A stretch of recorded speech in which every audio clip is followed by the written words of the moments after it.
Olá Brasil, muito boa tarde para você que me acompanha nesta quarta-feira, dia 10 de dezembro. A notícia que eu trago para você não é boa, é uma informação confirmada pelos hospitais e também pelos médicos do presidente Bolsonaro que ele precisa ser levado às pressas para uma cirurgia no hospital. O caso é grave. Agora imagina você aqui comigo. Um médico vai até a Polícia Federal, consulta o presidente Bolsonaro, identifica que ele precisa ir para o hospital imediatamente. Não pode.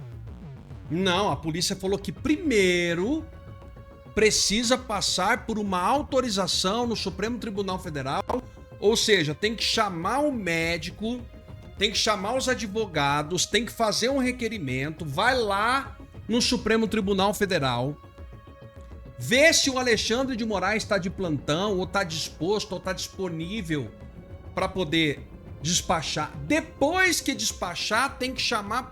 Já morreu. Desculpa. Não é que eu tô desejando, não.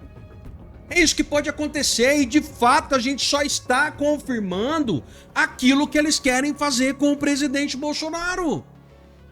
Eu vou mostrar a matéria. Eu vou mostrar tudo registrado para você. É algo inacreditável. E aí, amigo? Isso aqui é mais um vídeo de pedido de ajuda para você. Ajudar a compartilhar. Sim, eu vou pedir para você. Me ajuda a compartilhar isso aqui para os 4 cantos. Leva nos grupos do WhatsApp. Eu fiz matéria aqui. Você que me acompanha, você sabe disso. Eu fiz matéria onde um homem com câncer já avançado, o Alexandre de Moraes condenou ele a 14 anos de regime fechado. Agora nós estamos vendo, porque o presidente Bolsonaro ainda tem uma cobertura da imprensa, ainda as pessoas estão lá em cima, tá todo mundo sabendo. Mas e esses que não estão? Como que fica? Então eu conto com você. Pra gente, sabe, viralizar esse vídeo, jogar esse vídeo para outras pessoas, para sensibilizar o povo. Poxa, eu olho aqui na minha Constituição, aqui fala todo o poder emana do povo. Sabe o que eu tô perguntando para mim já faz uma semana? Onde está o povo? Onde é que está o povo? Porque se todo o poder emana do povo, onde está o povo? É complicado demais. Me ajuda a compartilhar.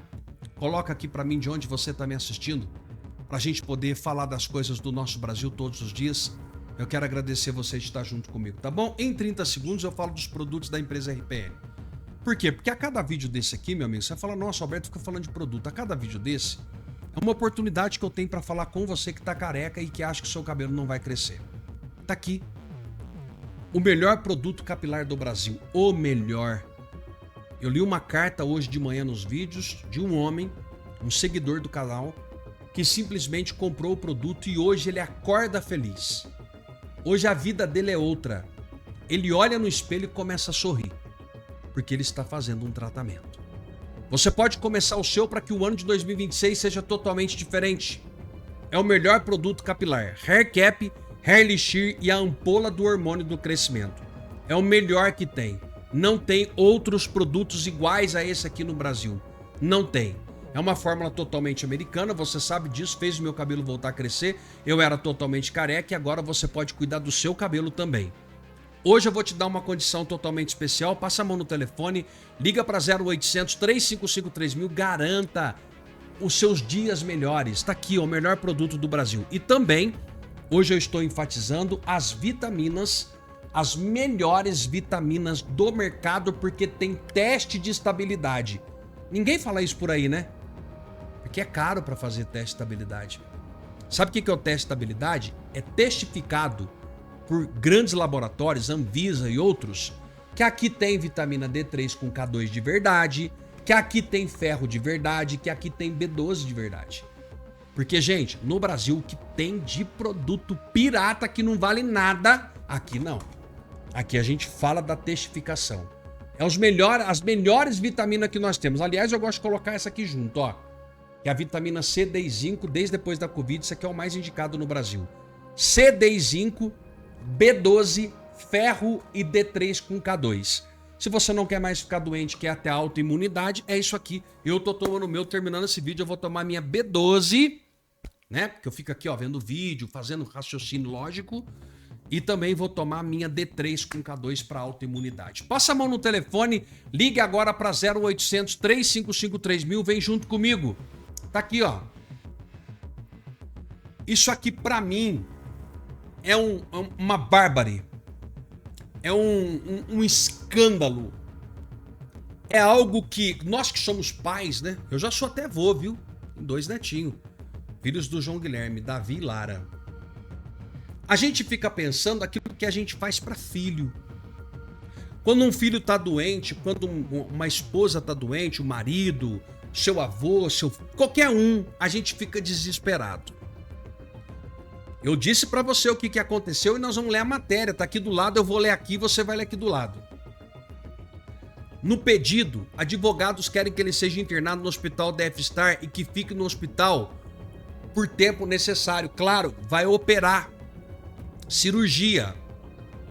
Advogados de Jair Bolsonaro pediram ao ministro Alexandre de Moraes autorização para que o ex-presidente seja liberado para passar por uma nova cirurgia. No pedido, os advogados querem que ele fique internado no hospital Deathstar e que fique no hospital por tempo necessário.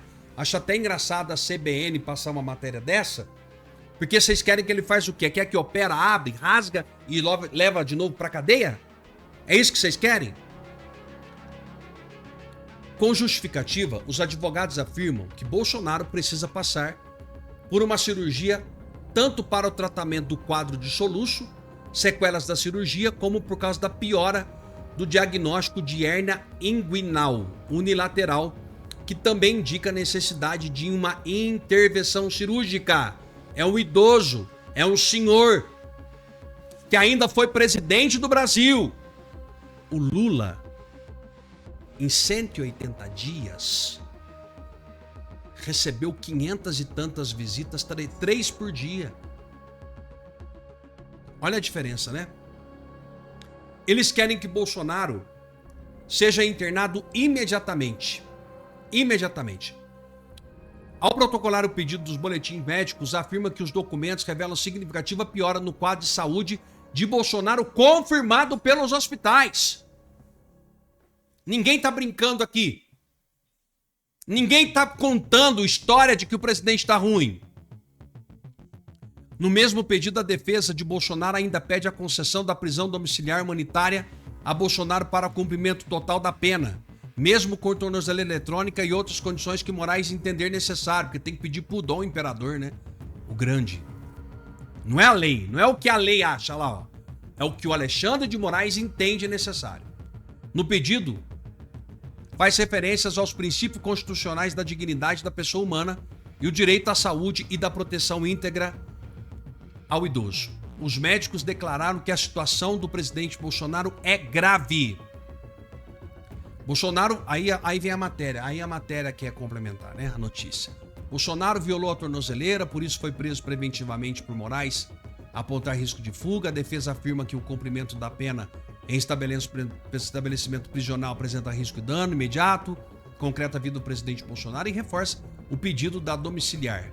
E mais uma vez nega que ele tenha tentado fugir, mas que estaria sob efeito de medicamentos. Ainda na mesma peça, a defesa pede que os médicos possam levar Bolsonaro no hospital para tratamento médico quando houver urgência, sem necessidade de pedir autorização para o ministro. Sabe por que o Alexandre de Moraes está bravo? Sabe por que ele está fazendo isso aqui? É o tipo de vingança, né? Esse povo é vingativo. Esse povo é vingativo. Porque o Trump não vai revogar a lei Magnitsky. E a situação no Supremo Tribunal Federal, segundo a mídia, tá cada vez pior. Colocando um vídeo aqui, ó, que conta a mulher dele recebendo do Banco Master. Dias Toffoli vai e viaja de jatinho. Alessandro Vieira já falou de prisão de ministro. Mas a situação tá desse jeito, de mal a pior. Aí, Brasil, eu tenho que apelar para você que tá aqui junto comigo, cidadão brasileiro de bem, para me ajudar pelo menos a levar esse tipo de informação à frente. Cutucar um senador, cutucar um deputado, sabe? Alguma coisa precisa ser feito. Alguma coisa neste Brasil precisa ser feita, gente. Tá feio demais. Não dá para ficar desse jeito. Eu conto com você e eu vou colocar outras notícias aqui também. Galera, um vídeo importante hoje sobre a votação a respeito do PL da redução de penas. Desde o começo, nós lutamos pela anistia ampla, geral e restrita, assim como o presidente Bolsonaro pediu. Afinal de contas, as pessoas não deveriam estar na cadeia. Mas a gente sabe que a política existe o ideal e existe também o possível. Hoje eu recebi a informação de que o Bolsonaro deu ok, ele deu o aval, ele pediu para que nós votássemos um projeto que reduzisse as penas.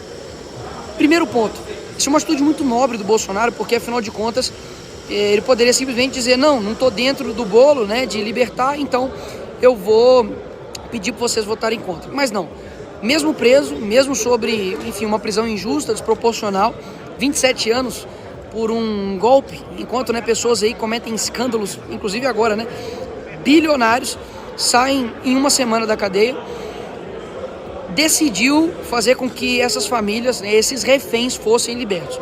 E aí aqui há um ponto importantíssimo que eu preciso que você entenda. Essas pessoas, né, que suponhamos sejam 100 reféns, se você fala, vamos tirar 50 desses reféns, já é um passo. Então a gente está dando um passo para poder a gente tirar essas pessoas e colocá-las na casa delas. Então hoje nós conversamos com o Paulinho, batemos o texto, tinha uma coisa lá, que inclusive a deputada Bia Kicis, de uma forma muito inteligente e importante, pediu para fazer essa modificação, mas ele nos garantiu que pessoas com 17 anos abaixo de condenação serão libertas, estarão em casa. Então, o que eu quero dizer com isso? De que nós estivemos juntos na CPMI do dia 8 durante 6 meses, inclusive eu estava lá em todas as sessões, todas as manifestações que nós chamamos. A gente fez, enfim, documentários com 10 episódios a respeito de casos absurdos que estavam acontecendo no dia 8. Nós fomos até na Papuda, eu visitei pessoalmente, inclusive quando o Clezão ainda estava vivo lá, a Papuda. Vi face a face tanto na colmeia as mulheres quanto também os homens na Papuda. A gente ocupou aqui a mesa, né, de forma pacífica para poder pressionar. Aprovamos a urgência, né, do PL da anistia e hoje nós chegamos aqui em um momento que eu preciso que você entenda algo, de que nós estamos em uma posição completamente de desvantagem.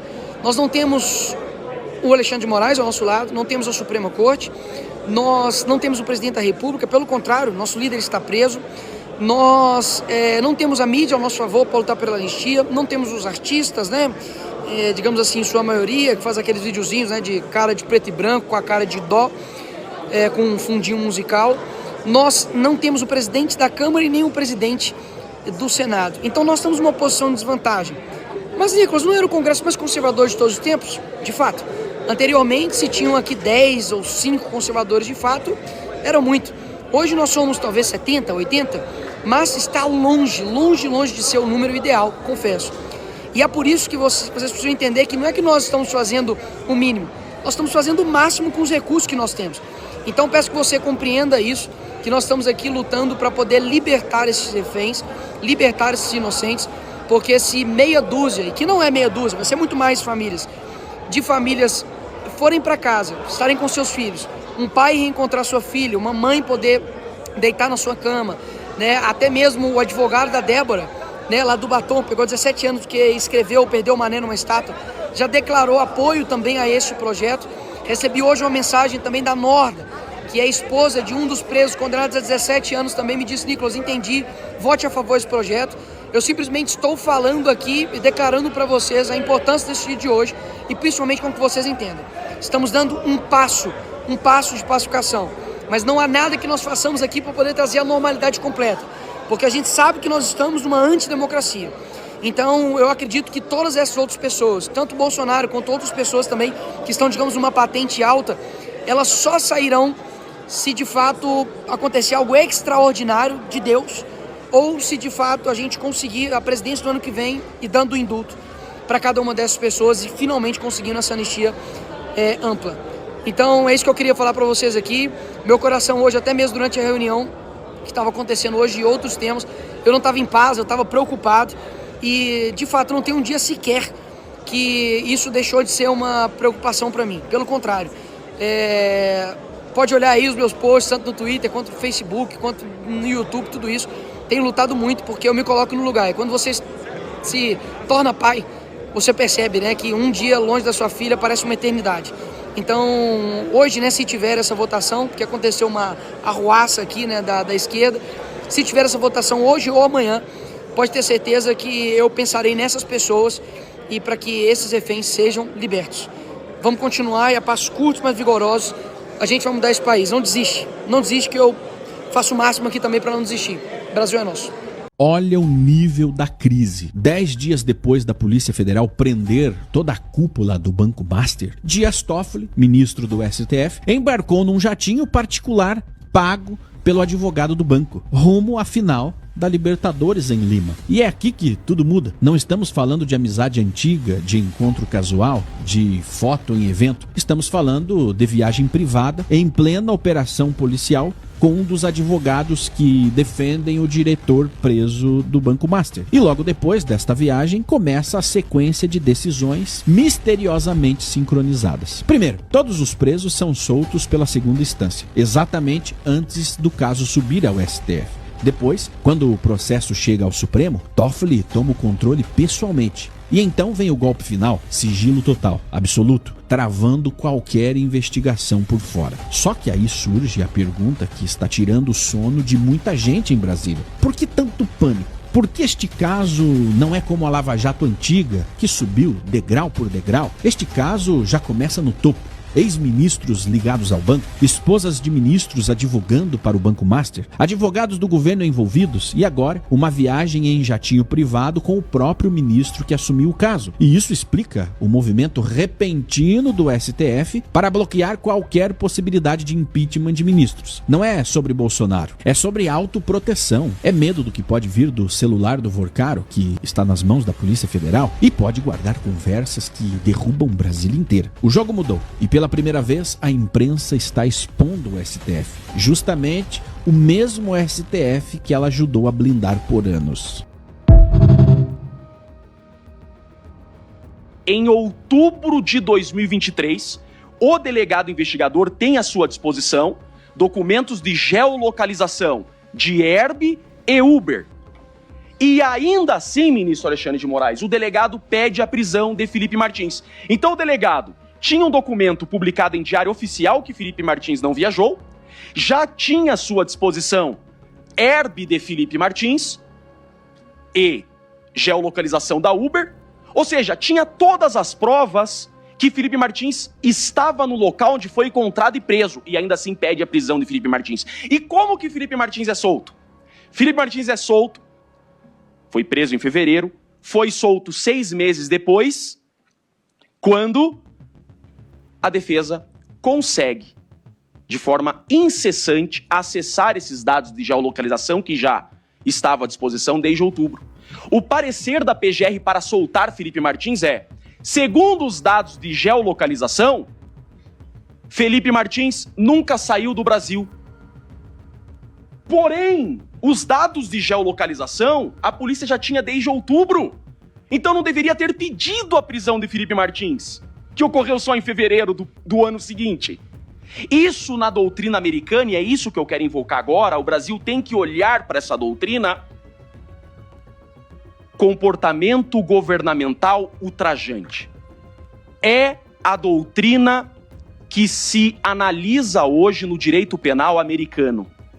O Estado, com todo o seu aparato, extrapola o seu direito de investigar e acusar, fechando aos olhos a teses defensivas e se excedendo no poder de investigar e acusar. O Estado usa todo o seu aparato para acusar e não para buscar a verdade. Senhoras e senhores, nós sabemos que o projeto, mesmo que não o ideal, é o possível, mas um sinal de que ele pode gerar um bom efeito para aqueles que estão presos agora é a oposição da esquerda. Um dia, Jair Bolsonaro, ainda aqui nessa casa, deu uma dica para todos nós. Quer saber como votar?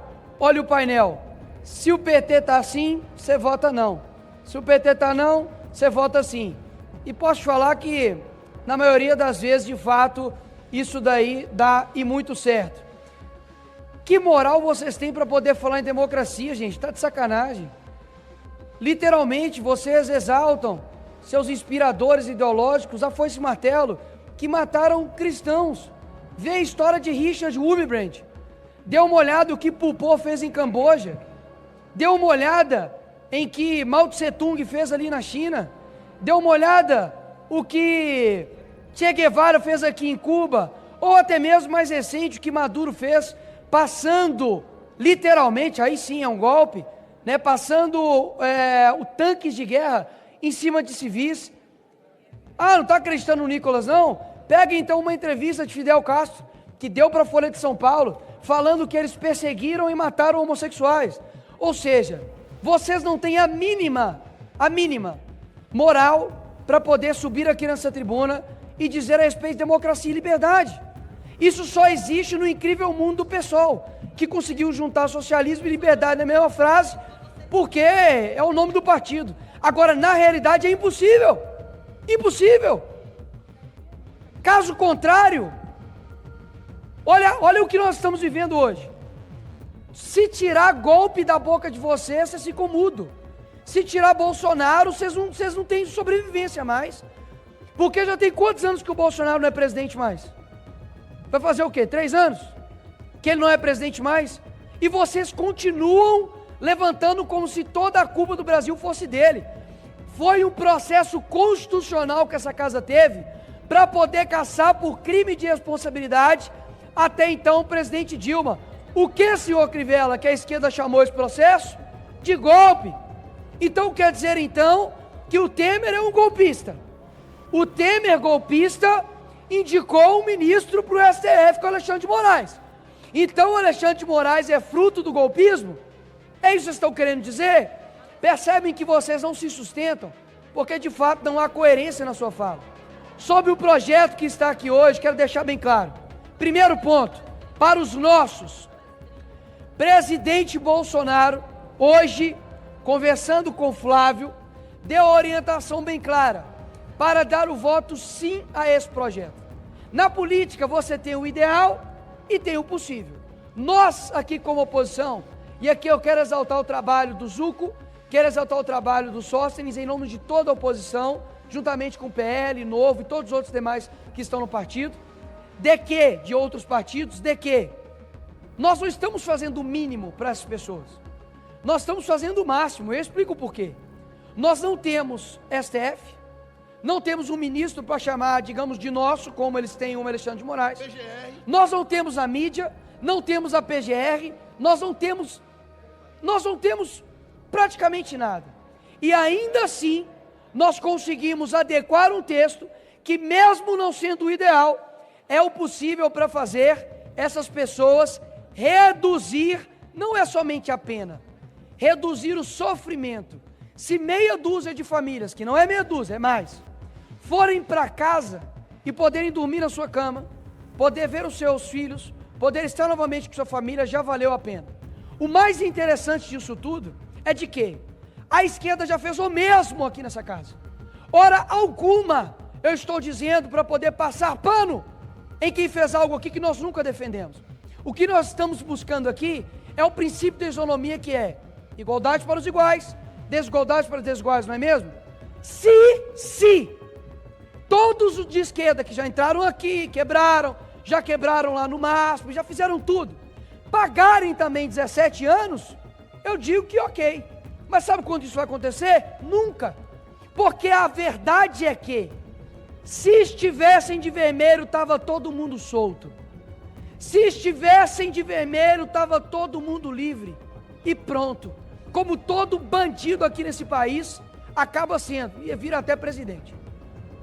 O que eu estou querendo dizer é que é inacreditável quando uma casa, ela não consegue, e muitos de vocês que arrotam democracia e arrotam tolerância, não tem um mínimo de capacidade cognitiva para poder olhar o seguinte: precisamos passar essa página no nosso país.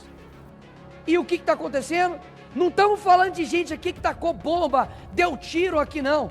Estamos falando de uma pessoa, e pare de esquecer essas pessoas. A Débora, que pegou um batom. Estamos falando da Aline, de Minas Gerais, de Montes Claros, que não cometeu crime algum, entrou aqui e pegou 15 anos de cadeia. Estamos falando do Rubens, que pegou uma bola assinada pelo Neymar e entregou para os bandidos, para os policiais, e está preso, foi condenado a 17 anos. São essas pessoas. É pela Aline, é pelo Rubens, é pelo Crezão que foi morto, que vocês ignoram. Usam os mortos como Marielle só para palanque político. Mas quando o verdadeiro morre, vocês se calam. Então é sim, e vamos aprovar. Como orienta a oposição. Esse é um país que já teve presidente preso, já teve ministro preso, senador preso, deputado preso, governador preso, prefeito, vereador, mas ainda não teve ministros dos tribunais superiores. E me parece que esse momento se avizinha. Então, tinha os colegas tempo. A gente tem tratado sempre a questão do crime organizado, na minha visão, da forma correta. Crime organizado não é o pobre preto armado na favela. O pobre preto armado na favela é um sintoma do crime organizado, é um sintoma da falência do Estado. O crime organizado é aquilo que a gente vê aqui em Brasília, infiltrado em gabinetes, em escritórios, em várias atuações. E aí eu me socorro da larga experiência que o senhor tem como magistrado, ex-presidente do Supremo Tribunal Federal, ministro de Estado, advogado muito bem relacionado. Nós temos pontos de infiltração muito claros, muito estabelecidos e notórios do crime organizado em relação aos poderes brasileiros e se dão essencialmente através do lobby e da advocacia, que vende acesso à advocacia no Brasil, em especial aqui na capital da República. Em parte, óbvio que eu não estou acusando a advocacia, mas em parte se sustenta na venda de acesso a gabinetes. Temos investigações em andamento seríssimas no Superior Tribunal de Justiça e a pergunta que lhe encaminho é: que soluções nós temos para esse cenário? Seria o Código de Ética que o ministro Fachin novamente traz à tona como uma possibilidade? Foi rechaçado pelo ministro Barroso, que disse que os ministros não têm problemas de ética, então não precisam de Código de Ética. Obviamente não concordo com o ministro Barroso, embora seja uma pessoa muito, muito querida de todos nós, mas evidentemente não reflete a realidade. Nós temos ministros que acham normal, cotidiano, caronas em jatinho pago pelo crime organizado, notoriamente pelo crime organizado. Não é surpresa.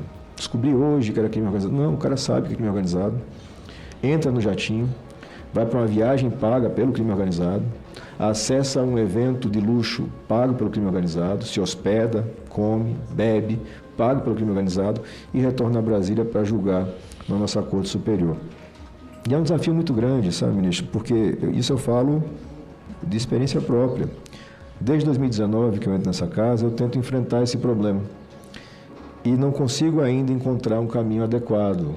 Mas gostaria de ouvir Vossa Excelência se existe esse caminho e que caminho nós podemos seguir para reduzir essa infiltração dos poderes. E eu usei o exemplo, evidentemente, da Suprema Corte, mas poderia usar do Senado da República, onde nós temos campanhas financiadas pelo crime organizado, na Câmara dos Deputados, da mesma forma, nas Assembleias Legislativas. Esse é um país que já teve presidente preso, já teve ministro preso, senador preso, deputado preso, governador preso, prefeito, vereador, mas ainda não teve ministros dos tribunais superiores.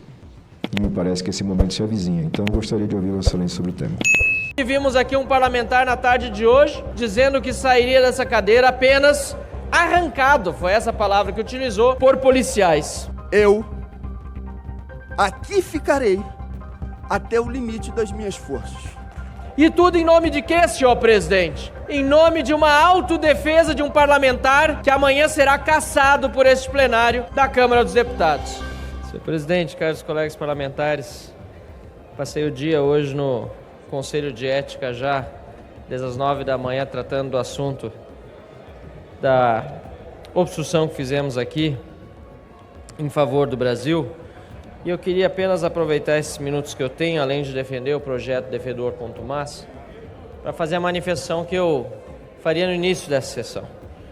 Gostaria de lembrar, senhor presidente, que em nenhum momento, quando fizemos lá atrás a obstrução em favor de pautarmos aqui a anistia, que já tinha a maioria das assinaturas dos parlamentares para que fosse pautada, em nenhum momento confrontamos a autoridade ou a legitimidade de Vossa Excelência, como lamentavelmente vimos acontecer na tarde de hoje, não apenas pelo deputado que ocupou a sua cadeira, no andamento da sessão, diferentemente da nossa obstrução, organizada antes de abrir qualquer tipo de trabalho, como também por parlamentares que vieram atacá-lo aqui, desta tribuna da Câmara dos Deputados. Sempre fomos muito respeitosos, jamais afrontosos, e vimos aqui um parlamentar na tarde de hoje constrangendo ou tentando constranger Vossa Excelência e provocando, dizendo que sairia dessa cadeira apenas arrancado, foi essa palavra que utilizou, por policiais.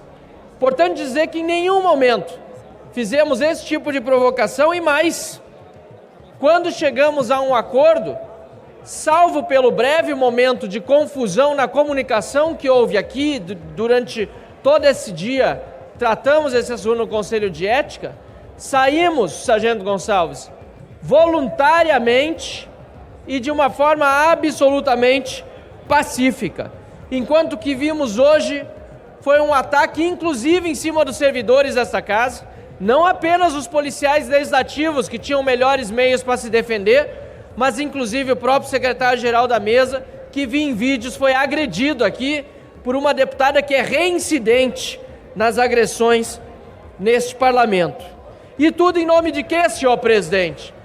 Em nome de uma autodefesa de um parlamentar que amanhã será cassado por este plenário da Câmara dos Deputados. E talvez de tudo que nós vamos ver nos próximos dias, a única coisa que eu lamento, deputado Domingos Sávio, é que enquanto o PSOL está nos processando por um protesto pacífico, o deputado Glauber não vai poder ser processado pela violência que cometeu, porque não dará tempo, porque amanhã ele já estará cassado. Muito obrigado, senhor presidente.